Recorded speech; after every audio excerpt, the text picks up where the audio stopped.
Good morning students, welcome to पीपीजेन academy Chirawa.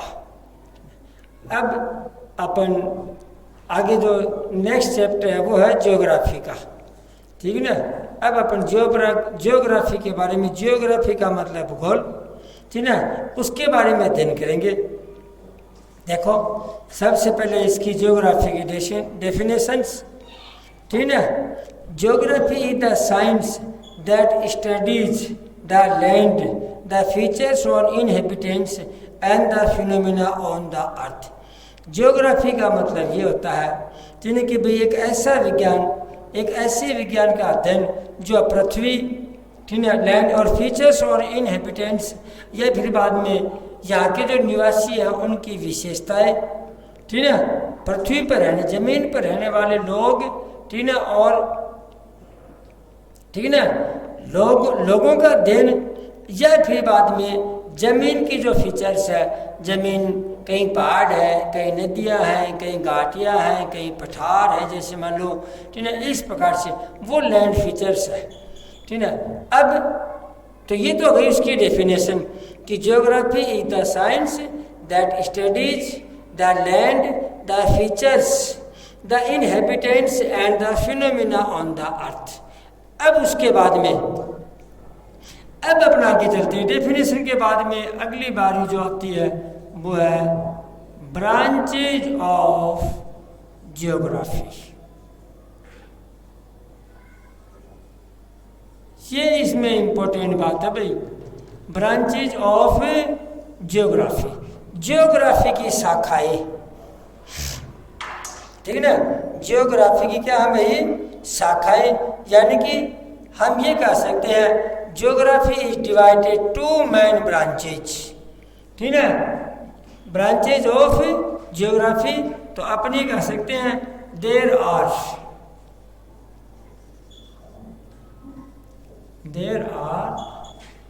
To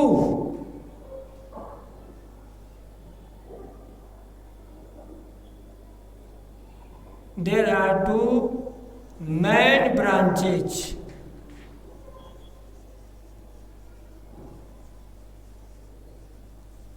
of geography.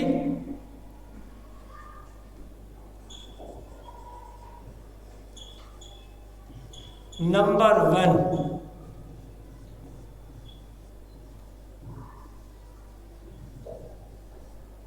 physical geography,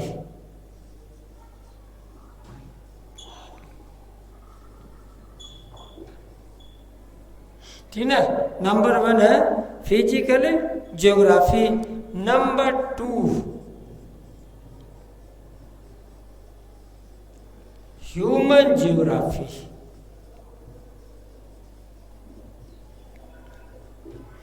ये दो भाई, ठीक है, ज्योग्राफी की ब्रांचेज हैं, शाखाएं हैं, जैसे मान लो। अब अपन इनके बारे में पढ़ेंगे, ठीक है, यानी कि there are 2 main branches of geography, ठीक है। नंबर 1 फिजिकल ज्योग्राफी, फिजिकल का मतलब भौतिक भूगोल, ठीक है। दूसरा उसके बाद में ह्यूमन ज्योग्राफी, इसका मतलब मानवीय भूगोल, यानी कि फिजिकल ब्रांचेज का मतलब देखो, physical geography deals with the physical environment and the various process that the about change in the physical environment on the earth surface।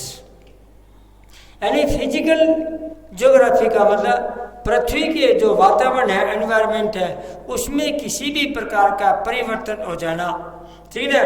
या मान लो पृथ्वी की जो सतह है, लैंड या अर्थ की जो सतह है, उसमें किसी प्रकार का परिवर्तन हो जाना, ठीक है, उसके आकार में, उसके स्वरूप में, वो तो आता है फिजिकल, यानी कि भौतिक विज्ञान, ठीक है। भूगोल मतलब physical environment, various process that about change in the physical about, ठीक है, physical environment on the earth surface, यानी कि पृथ्वी की सतह के ऊपर कोई पर्यावरण में बदलाव आना, ठीक है, या मान लो और किसी का कोई भी परिवर्तन आ जाना, वो तो है फिजिकल में।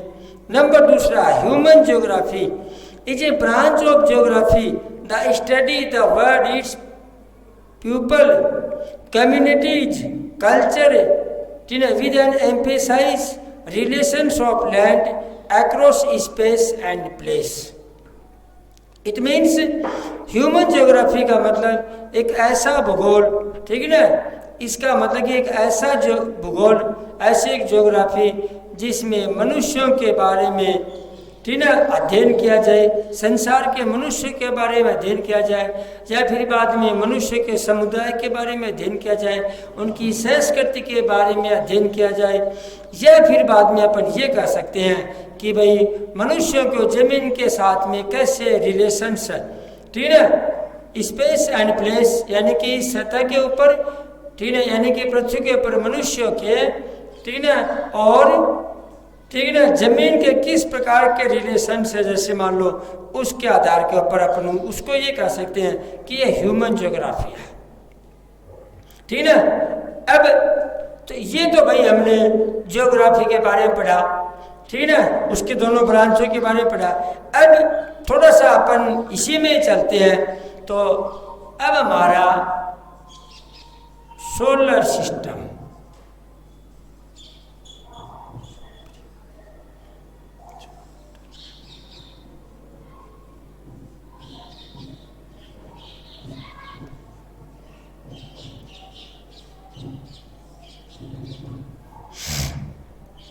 यानी कि अब हम आगे चलते हैं भाई सोलर सिस्टम के बारे में, ठीक ना, यानी कि सोलर सिस्टम, सौर परिवार, ठीक ना। सोलर सिस्टम का मतलब क्या होता है भाई?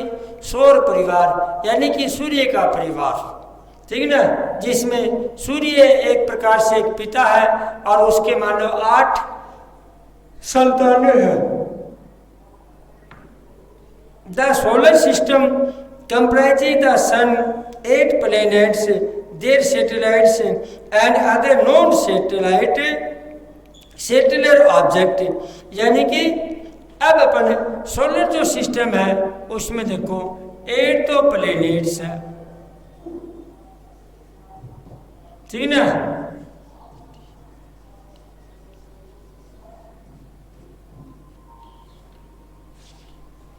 सैटेलाइट है, और उसके बाद में उसमें, ठीक है भाई, यानी कि सैटेलाइट है,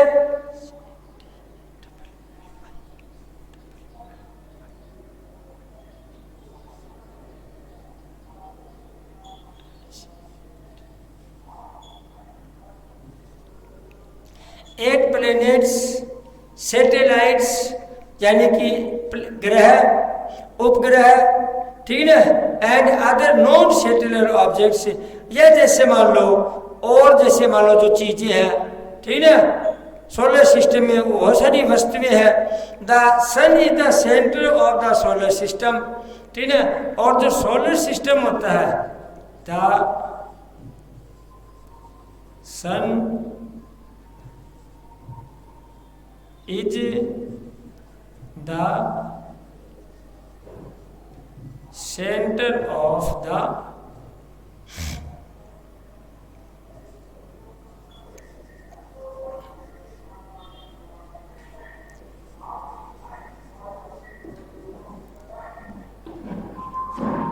सबसे इंपॉर्टेंट बात, ठीक है, कि भाई the solar system, the sun is at the centre of the solar system and the planets around it in a, ठीक है, इलिप्टिकल ऑर्बिट, यानी कि सन जो है वो सेंटर में है of the solar system. Solar system में सन जो है ना वो सेंटर में है, और any planets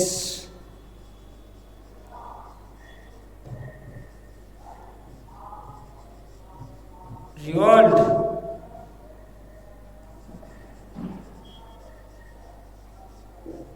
around the sun. दूसरी इंपॉर्टेंट बात देखो, तो सोलर जो सिस्टम है, सौर परिवार, उसमें सबसे पहली बात तो ये कि 8 प्लैनेट्स है, सैटेलाइट्स है, मेटेरोइड्स है, ठीक ना, और sun is the centre of the solar system, और सौर का जो परिवार है, सूर्य का जो परिवार है, उसमें सूर्य जो है वो सोलर सिस्टम में, सौर परिवार में या सौर मंडल में सूर्य जो बीच में रहता है। अन्य प्लेनेट्स रिवॉल्व्स अराउंड द सन, और अन्य जो ग्रह हैं वो सूर्य के चारों ओर चक्करे लगाते रहते हैं, ठीक ना। इट इज रिवॉल्व्स, ठीक है, अराउंड द सन, ठीक है, इट इन एन, ठीक है, इलिप्टिकल ऑर्बिट्स, यानी कि एक अपना दीर्घ, इलिप्टिकल का मतलब क्या नाम है वो, इलिप्टिकल ऑर्बिट का मतलब होता दीर्घ वर्ताकार, यानी कि एक वर्त, उनके सबके रास्ते बने हुए हैं, जितने भी प्लेनेट्स हैं उन प्लेनेट्स के सबके रास्ते बने हुए हैं, और वो उसी रास्ते के ऊपर सूर्य के चारों ओर रिवॉल्व्स करते हैं, चक्कर लगाते हैं भाई। आगे चलो, it is the nearest star to the earth, ठीक है, सूर्य के the sun is the, it is the nearest star to the earth, पृथ्वी के सबसे जो नजदीक स्टार है, जो तारा है, वो सूर्य है। सूर्य भी अपने आप में एक तारा है भाई, ठीक है, स्टार है, और ये पृथ्वी के सबसे नजदीक में है। The sun is the major source of energy, ठीक है, इन द सोलर सिस्टम, और सन जो है वो सोलर सिस्टम में, ठीक है, ऊर्जा का मुख्य स्रोत है, ठीक है। सोलर सिस्टम में सन जो है वो ऊर्जा का क्या है भाई, मुख्य स्रोत है, सोर्स है मतलब वो।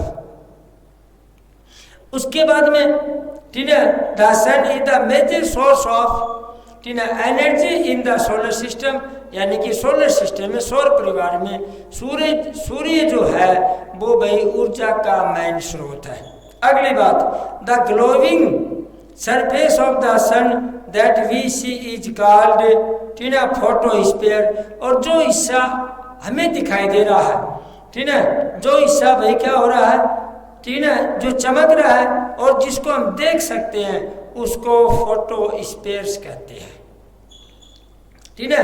The glowing surface of the sun that we see is called photosphere. चलो इसको लिख लेते हैं, द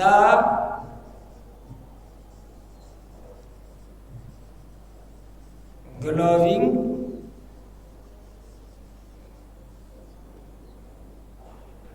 ठीक है, the glowing sun, the glowing surface of the sun, of the sun that we see is called photosphere।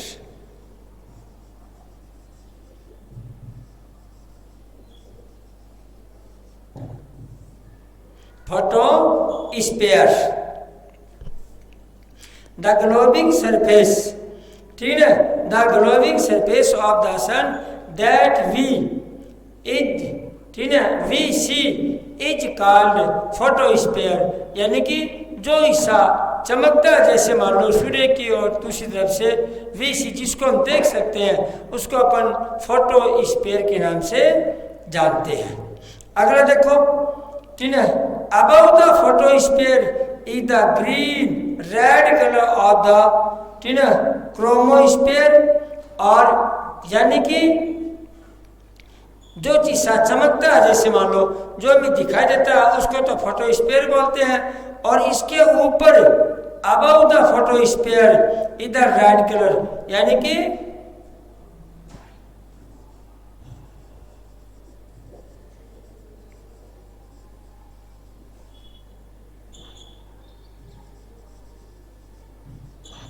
Photosphere से above, ठीक है, उसके ऊपर जो रेड, ठीक है, जो लाल कलर दिखाई देता है उसको बोलते हैं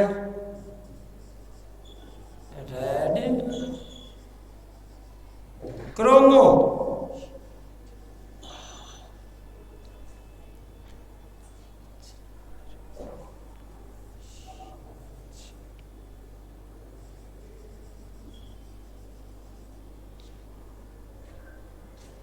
क्रोमोस्फेयर। ये इसकी भाई दो खास बातें हैं। देखो फर्स्ट वाली है the glowing surface of the sun that we see is called photosphere, यानी कि जो हिस्सा हमें दिखाई देता है और चमक भी रहा है उसको अपन फोटोस्फीयर बोलते हैं। द फोटोस्फीयर्स अबव, और फोटोस्फीयर के ऊपर का जो हिस्सा है, जैसे मान लो जिसका रंग कैसा है भाई, रेड कलर है, उसको बोलते हैं क्रोमोस्फीयर। उसको किस नाम से जानते हैं? क्रोमोस्फीयर। और चलो भाई ठीक है, अब देखो पहले थोड़ा सा इसको इरेज कर लेते हैं और फिर अपन आगे बढ़ते हैं भाई। तो ये अपन ने ज्योग्राफी की डेफिनेशन पढ़ी, उसके फिर बाद में उसकी ब्रांचेज पढ़ी, ठीक है, और ब्रांचेज के फिर बाद में अपन ने सोलर सिस्टम पढ़ा, और सोलर जो सिस्टम है उसमें 8 प्लेनेट्स है, ठीक है, उनके बारे में डिटेल अपन आगे पढ़ेंगे, ठीक है। अभी तो सन के बारे में ही, ठीक है। और दूसरी बात, जैसे मान लो जो हिस्सा हमें दिखाई देता है सन का, जैसे मान लो उसको तो अपन बोलते हैं फोटोस्फीयर, और जो हिस्सा दिखाई नहीं देता है या अपन ये कह सकते हैं, ठीक, जो रेड कलर का जैसे मान जो अबव है, ठीक है, तो उसको अपन बोलते हैं क्रोमोस्फीयर।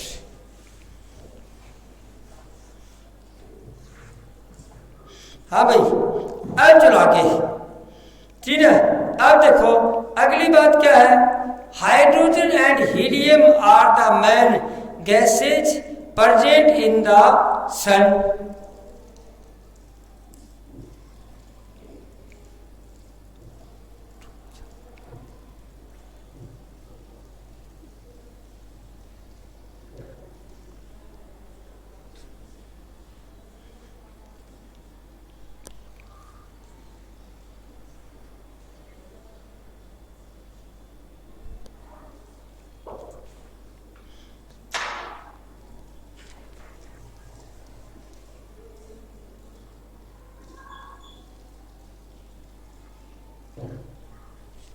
हाँ भाई देखो, हाइड्रोजन एंड हीलियम, ठीक है, are the main gases present in the sun.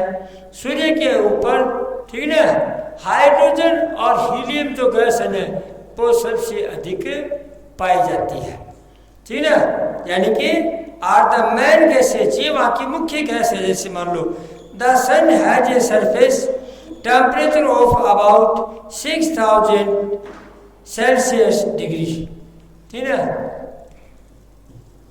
The sons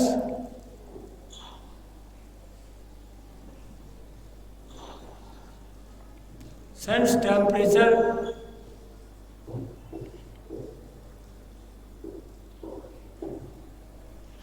ठीक है, सन जो टेम्परेचर है वो 6000 डिग्री, ठीक है।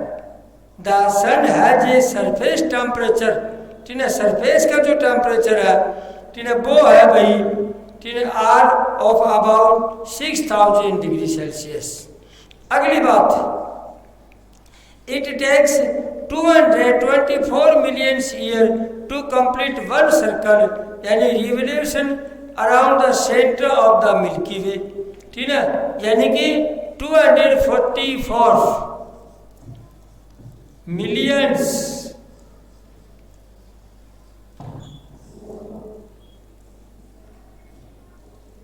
इंटरनेशनल प्लेस वैल्यू है, ठीक है। इसको आप 10 लाख से मल्टीप्लाई कर देंगे, इसको किससे मल्टीप्लाई कर देंगे अपन, क्योंकि एक जो मिलियन होता है, यानी कि 1 मिलियन इजकल टू, ठीक है, 10 लाख की संख्या आती है। तो ये कह रहा है कि भाई दूसरी बात, ठीक है, it takes 224 million years to complete one circle revolution around the centre of the Milky Way. सूर्य जो है वो मिल्की वे के एक चक्कर लगाता है, 240 मिलियन वर्ष लग जाते हैं उसको एक पूरा चक्कर लगाने में। एक पूरा चक्कर लगाने में उसमें कितने हो जाते हैं भाई, 240 मिलियन ईयर्स, ठीक है। अब द सन फैक्ट, सूर्य के बारे में खास बातें, ठीक है। सबसे पहली बात है, ठीक है, द सन फैक्ट आप लिख लेंगे अपन, देखो द सन फैक्ट।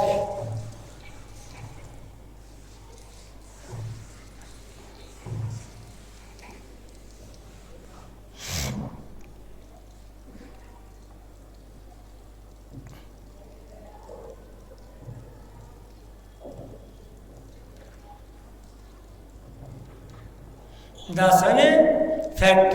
अब सूर्य के बारे में जो जो जानकारी है, तथ्य है, जैसे मान लो सबसे पहली बात यह है, ठीक है, average distance from the sun, ठीक है, किलोमीटर्स, यानी कि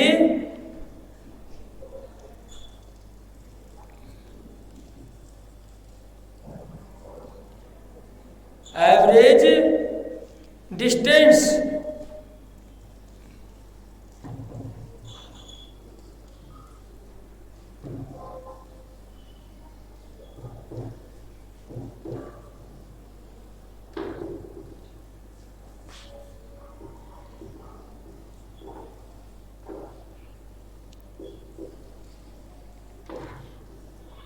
ये डिजिट है भाई, ठीक है। यानी कि अपन ये कह सकते हैं एवरेज जो डिस्टेंस है, ठीक है, from the sun, average distance from the sun is equal to, अब देखो इसमें, ठीक है, येलो 3 के बाद में अपन कॉमा लगा लेते हैं, 3 और फिर बाद में 3, तो 149 मिलियन, ठीक है, 600,000 किलोमीटर दूर है, ठीक है, सूर्य हमारी पृथ्वी से। पहली बात एवरेज डिस्टेंस है उसकी, सूर्य का डायमीटर,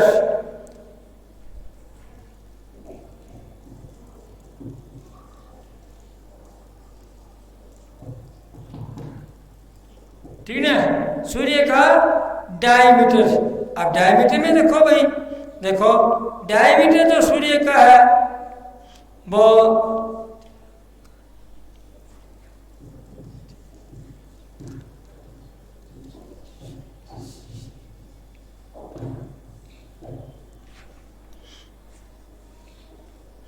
हाँ भाई, तो दूसरी खास बात है, ठीक है, पहले तो सन के बारे में फैक्ट हो गया, average distance from the sun, ठीक है, तो 149,000 मिलियन, ठीक है, 600 मिलियन किलोमीटर है।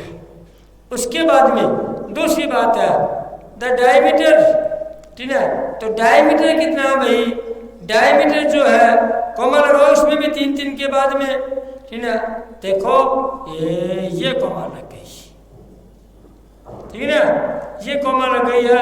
अब देखो इसमें 300, यानी कि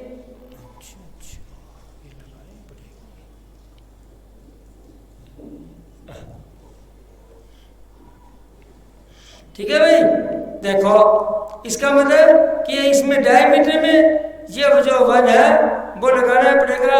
अब देखो 1 10 100 और उसके बाद में यानी कि 1, ठीक है, मिलियन 391,980 किलोमीटर दूर है पृथ्वी हमारे, ठीक है, सूर्य से। अपन ये कह सकते हैं यह पृथ्वी का डायमीटर जो है वो इतना है भाई। अब टेम्परेचर ऑफ द कोर्स, ठीक है, टेम्परेचर ऑफ द कोर्स,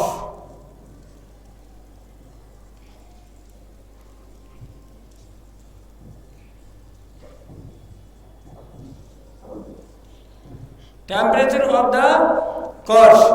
अब देखो कोर का टेम्परेचर कितना है भाई,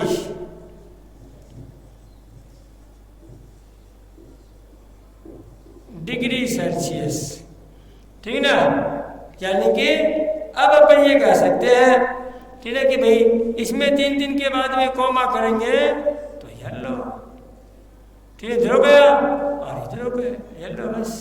यानी कि 1 10 100,000, ठीक है ना, फिर बाद में 100,000, ठीक है, फिर बाद में 1000 और फिर मिलियन, 50 मिलियन ठीक है डिग्री सेल्सियस है।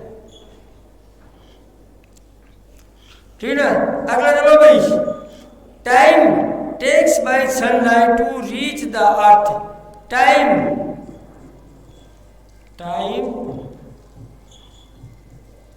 टेक्स, ठीक है time takes by sunlight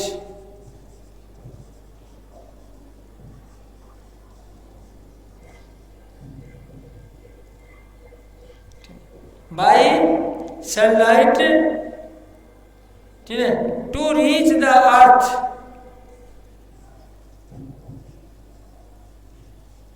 to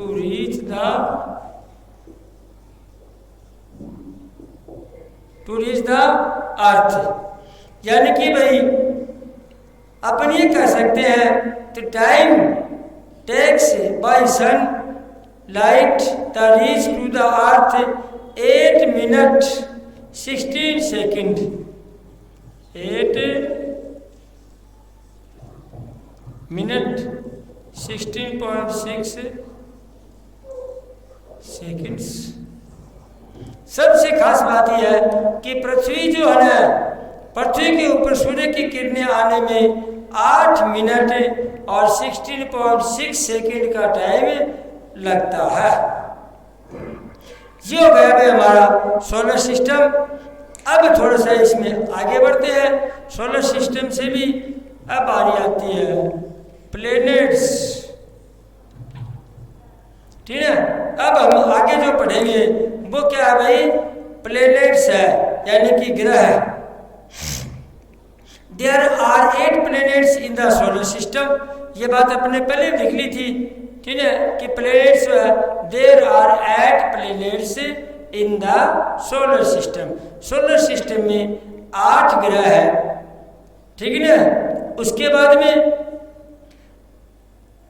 टारियोल्स, ठीक है there are 8 planets in the solar system that revolve around the sun is, ठीक है एलिप्टिकल ऑर्बिट, दीर्घ वर्ताकार, ठीक है कक्षा में वो राउंड करते हैं। अब अगली बात, the sequence of planets according to their size in descending order.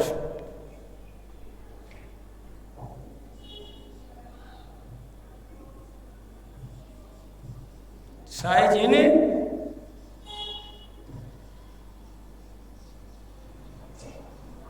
Descending orders, यानी कि डिसेंडिंग का मतलब बड़े से छोटे की ओर। The sequence of planets according to their size in descending order. Descending order में उसको तीन आकार के आधार पर डिसेंडिंग ऑर्डर में तो सबसे पहले बारी आती है ऑर्डर इज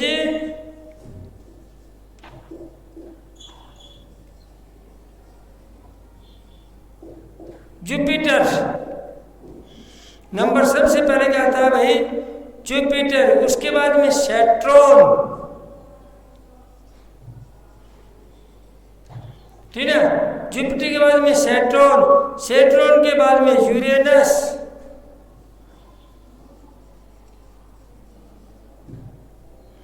यूरेनस के बाद में नेपच्यून,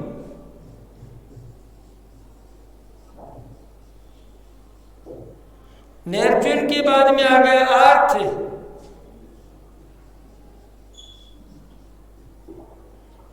अर्थ के बाद में आ गया वीनस और Mars,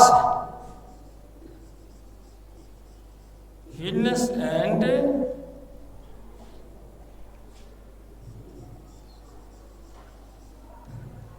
Venus and Mars and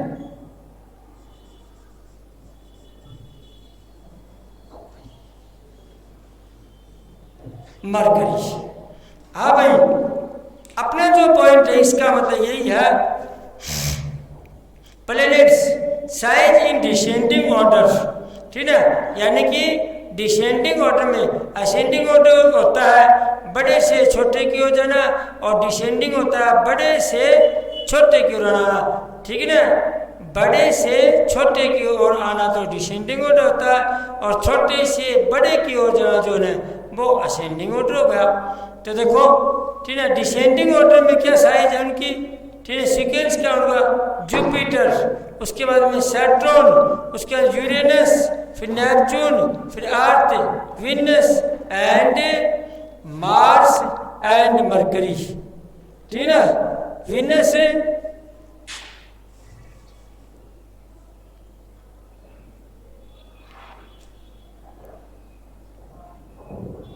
ये लो भाई, यानी कि ठीक है, Jupiter, Saturn, Uranus, Neptune, earth, Venus, Mars and mercury, ये सारे के सारे जो प्लैनेट्स है 8 के 8, ये है डिसेंडिंग ऑर्डर में। अब थोड़ा सा आगे चलो भाई, the sequence of planets according to the distance from the sun. ठीक है, अब अपने इसको इरेज करते हैं भाई, ठीक है, और देखो आगे लिखते हैं।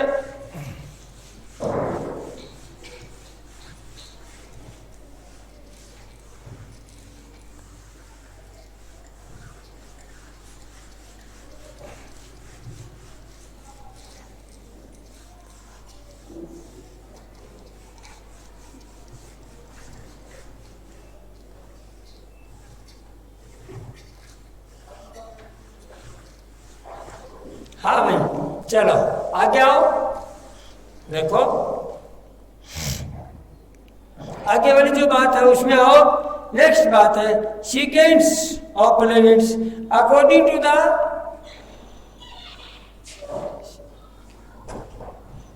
Sequence of the planets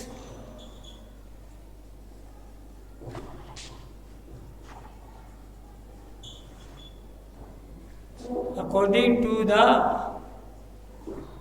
distance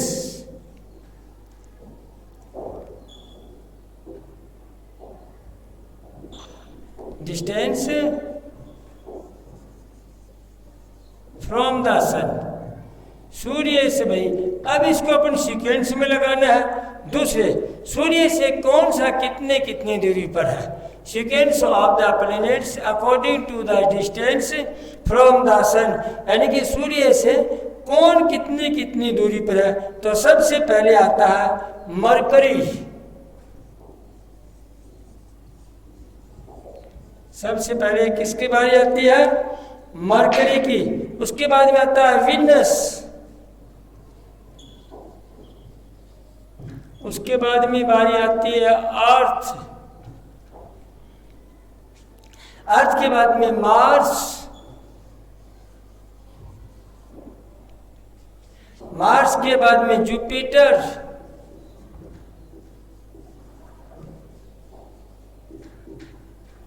Jupiter के बाद में सैटर्न,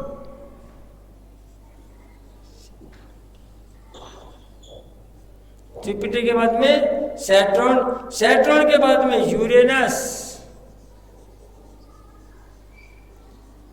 एंड नेपच्यून।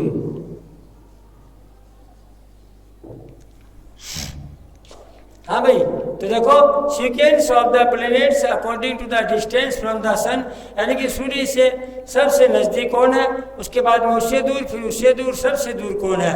ठीक है, तो ये डिस्टेंस के आधार पर है। तो डिस्टेंस में सबसे नज़दीक मरकरी है, उसके बाद में वीनस आएगा, उसके बाद Earth, Mars, Jupiter, Saturn, Uranus and Neptune.